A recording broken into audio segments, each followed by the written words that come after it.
We are back on the CFAX pet line. My guest today is France Beckner. She is with Avid Agility, the Academy of Vancouver Island Dogs. And now, France, we have to save time on the show to talk about what you and Zipper have been doing. Yes. This is amazing. Tell us what you've been up to over the last year. Well, actually, over the last couple of years, last year, Zipper won the AAC, the Agility Association of Canada's Nationals, so she's number one in the country. And then this year, we ended up placing third and earned a spot on the agility team, which is the AAC National Agility Team. And we're heading over to Europe, to Holland in May the 3rd, and we're going to be competing there at the Worlds representing Canada. So very excited about doing that. This is so exciting. And one thing that I really learned from hearing about all of your adventures is how much, I know we love to call dog shows sports. And, yes, we're featured on TSN once a year for Westminster and those sorts of things. But how different it is for agility that it really is considered, it's treated more as a sport. It's not just who can afford to go to Holland. It is, you really have to qualify, and that you have nationals and all these sorts of things. Yes, so tell us about what it takes to get to this point to be number one.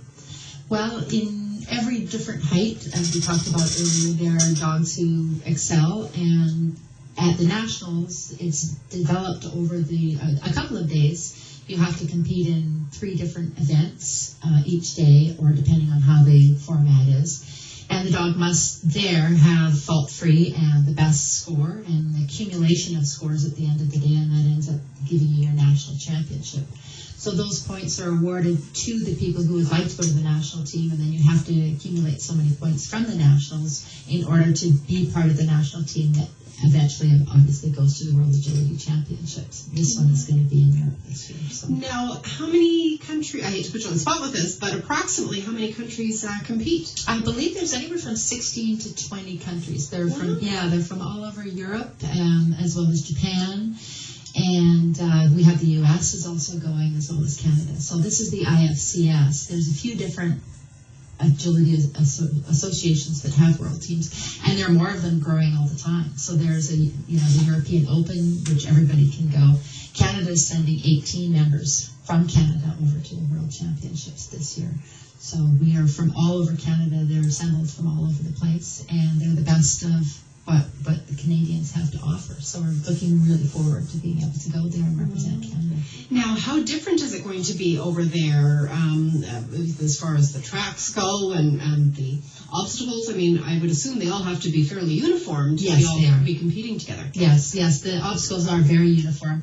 The courses can sometimes be quite a bit trickier, depending on the judge, and we definitely know who the judges are. We've been, anxiously studying their courses. We have a website that we've developed, and we put ourselves on the website so you can actually see who the Canadian national team is, the AAC national team, as well as some videos that we put together. And people can buy copies of the videos, obviously, or become part of the AAC national team, and you can actually watch us training our dogs, getting ready for the World Championships. So we've done that as a bit of a fundraiser because obviously it's very expensive to fly dogs and owners over to the national championships. So there's lots of different fundraising that goes on that's very much involved in trying to do this for this world team. Isn't that amazing? And, of course, now that you've gone down to the smaller side of dogs, you get the benefit of being able to fly in cabin with Zipper. Standard poodles wouldn't have done that. No, they definitely wouldn't make the size restriction or the weight restriction for sure. But so it's about a 9.5-hour flight, and we're going to fly direct, so that'll be really nice. I've got the person who's coming over from the mainland. We have 2 from BC that are representing Canada this year, and she will be on the same flight with me as well. So she has a border collie, so that dog will be in the cargo, but I've got lovely Zipper under the seat with me, so I'm happy about that. Very nice. Now, are these dogs, all the other dogs on the team that are from across Canada, have you met most of them at the nationals and those sorts of things? Yes. Some of them I haven't actually sat down and talked with. Some of them are very good friends that I've met as judging, obviously, and being awed by a lot of the abilities of these handlers in the ring. over the past years. And yeah, so most of them, and we've also got quite a camaraderie amongst the team with us all being able to communicate with each other, kind of a group chat line and that type of thing. So if we're having problems or questions. And it's quite easy to get the dogs over to Europe as well, which I was quite surprised at how nicely it works. Yeah, no, Holland is great. Yeah, there's other countries that would definitely pose quite a bit more challenge. Yes, I'm sure you've got a good country to be doing it. Yeah, you betcha. Well, we are going to take a quick break, but when we come back, we are going to give you all the details on how you could get involved with agility, either just for fun or competition, and also how we're going to be able to keep track on what France and Zipper do over there in Holland in a few weeks as we come back with more on the CFAX Pet Line right after this. We are back on the CFAX Pet Line. My guest today is France Vector. She is with the Academy of Vancouver Island Dogs, also known as Avid Agility, and representing Canada in Holland in a few weeks with her dog Zipper. So thrilled. That's so exciting. Now, how much time are you spending in Holland? Because this is a big flight, as you mentioned, and I don't know how much overseas travel Zipper has done. Yeah, but how soon do you make it over there and get her working? We leave May the 3rd, and the following weekend is going to be the actual competition. There's a couple of days that they allow a warm-up run for the dogs, so we do get to do some warming up and that type of thing, getting used to the equipment and what have you. And then I'm going to be staying an additional week at the end of it as well. I have my mom is coming with me, Jane, and we're going to spend some time in Holland and stay at a cabin there with Zipper and myself, and my family's from there. So you have the right time of year to do it as well.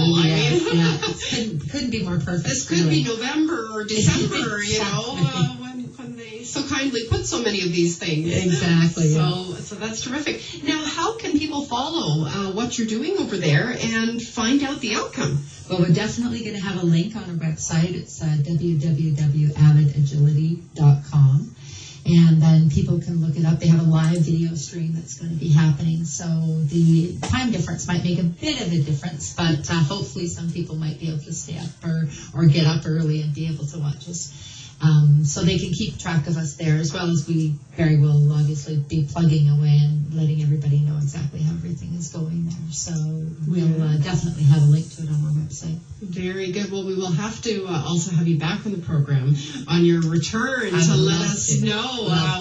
Tell us about the other dogs around the world and how they're doing in the sport of agility. Yeah.